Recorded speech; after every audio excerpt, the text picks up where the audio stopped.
नमस्कार। निःशुल्क ज्योतिष परामर्श केंद्र में आप सबका स्वागत है।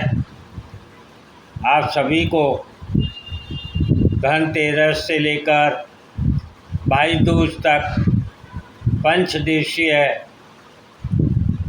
महोत्सव की बहुत बहुत शुभकामनाएं, बहुत बहुत बधाई। माँ लक्ष्मी की कृपा आप सभी पर पूर्ण रूप से बरसात करे और सभी इच्छाओं और मनोकामनाओं को पूर्ण करे, ऐसी ईश्वर से कामना। वर्तमान समय में जो ग्रहों का गोचर हो रहा है, त्योहार का उत्सव है, युग परिवर्तन का समय है, गुरु अतिचारी है,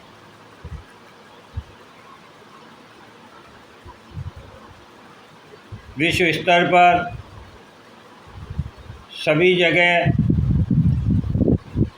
मतभेद और मनभेद चल रहे हैं, जिसके कारण युद्ध चल रहे हैं।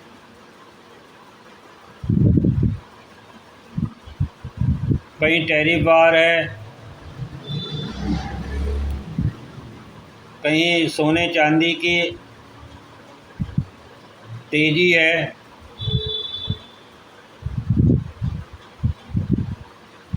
ऐसी स्थिति में समय को, परिस्थितियों को समझना अत्यंत आवश्यक हो जाता है कि ये जो इतने बड़े परिवर्तन हैं, ये आज से पहले कभी नहीं हुए।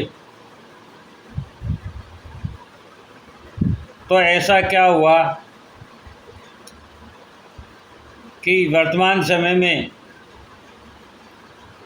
हमें ऐसी ऐसी घटनाएं देखने को, सुनने को मिल रही हैं जिसकी कि हम कभी कल्पना भी नहीं कर सकते थे।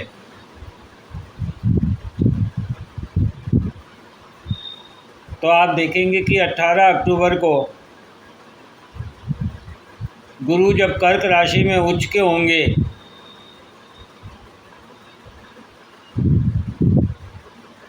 तो शनि गुरु की मीन राशि में, गुरु के नक्षत्र में और गुरु से नवम भाव में होंगे।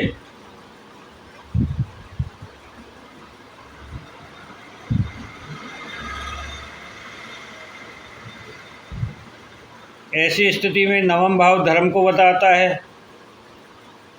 मीन राशि जिसमें शनि स्थित है, वह स्वयं मोक्ष को बताती है।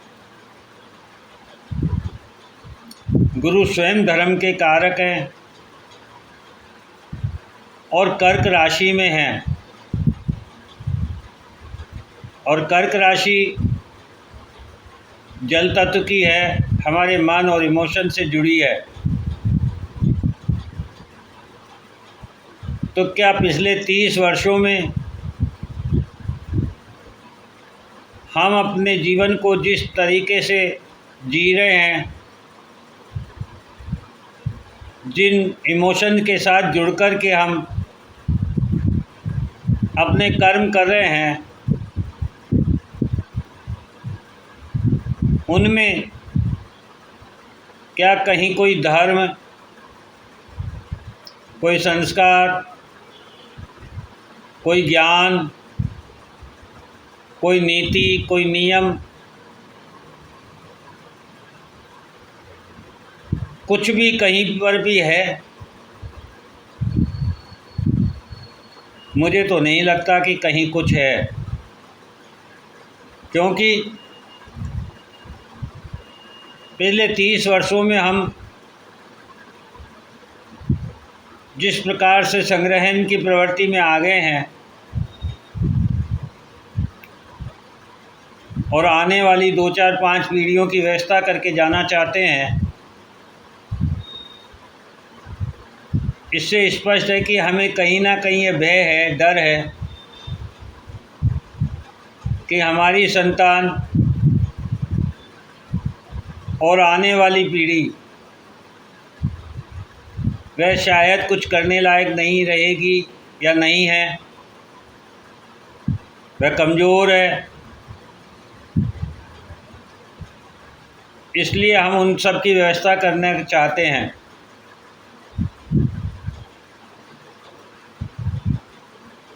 लेकिन ये प्रकृति परिवर्तनशील है। यहाँ सब कुछ परिवर्तित होता रहता है।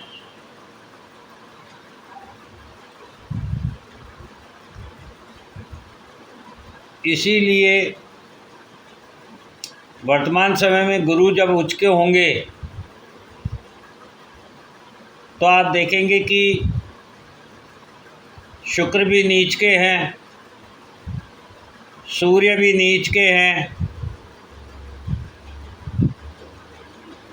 चंद्रमा भी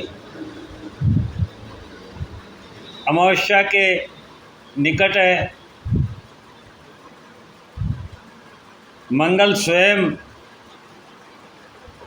मंगल और बुध तुला राशि में है। बुध को हालांकि तुला राशि में कोई तकलीफ़ नहीं होती है, किंतु मंगल की ऊर्जा पूर्ण रूपेण परिवर्तित हो जाती है तुला राशि में जाकर। वह स्वयं के वश में नहीं होता है, क्योंकि मंगल शिव है और तुला राशि के स्वामी शुक्र पार्वती मैया है।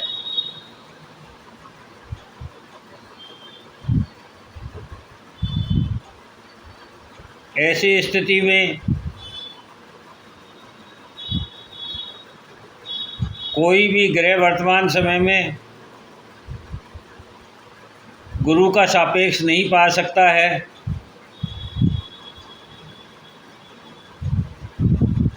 और गुरु शनि मिलकर के जिस प्रकार से हमारे जीवन में परिवर्तन लाने का प्रयत्न कर रहे हैं, उससे स्पष्ट है कि गुरु हमें बताना चाहते हैं कि अपने मन में, अपने इमोशन में धर्म की स्थापना कीजिए, धर्म को रखिए, ज्ञान को समझिए, संग्रहण के स्थान पर काबिलियत को तैयार कीजिए। फिर वह चाहे रिश्ता हो, प्रेम हो, प्यार हो, सुख हो, सुविधा हो, साधन हो, संतान हो, व्यापार हो। आज हम जिस सुख और साधन के भोग की तरफ जा रहे हैं, उसमें भी हम अपनी धर्म और मर्यादाओं को भूलते जा रहे हैं।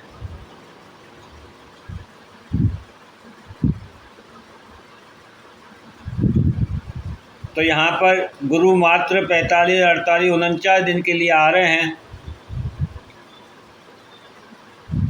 और वह पुनः वापस लौटकर वह मिथुन राशि में जाएंगे। तो वह शायद इसीलिए समय से पहले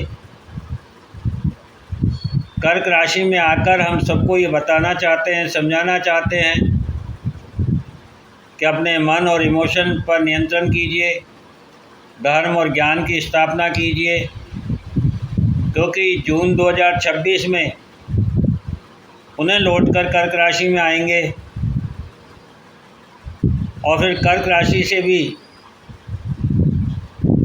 अक्टूबर 26 में निकलकर सिंह राशि में चले जाएंगे और सिंह राशि से पुनः लौटकर 2027 में पुनः कर्क राशि में आएंगे। अर्थात गुरु 2025 में भी उच्च के होंगे, 2026 में भी उच्च के होंगे, 2027 में भी उच्च के होंगे। और ऐसी स्थिति में गुरु अब धर्म और ज्ञान को स्थापित करने के लिए हमारे मन, हमारी भावनाओं, हमारे इमोशन पर नियंत्रण करना चाहते हैं। और वे बताना चाहते हैं कि या तो आप स्वयं अपने आप को बदल लीजिए,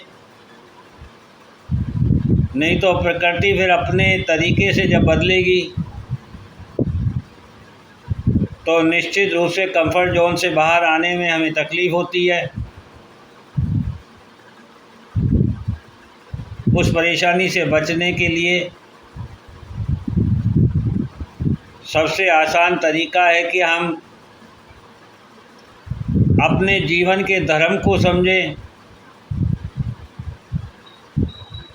हमारे अपने संस्कारों को समझें,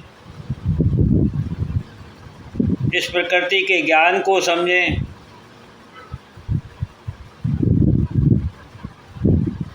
और उसके अनुरूप अपने जीवन को, अपने मन को, अपने इमोशन को नियंत्रित करके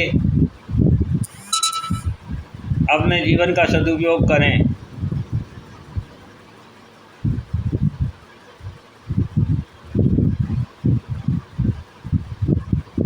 इस प्रकार से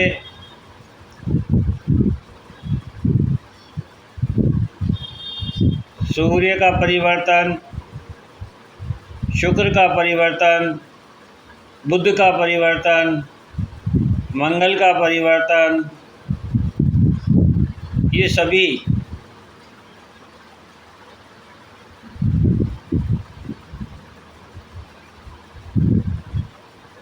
हमारे जीवन में बड़ा परिवर्तन को दिखा रहे हैं।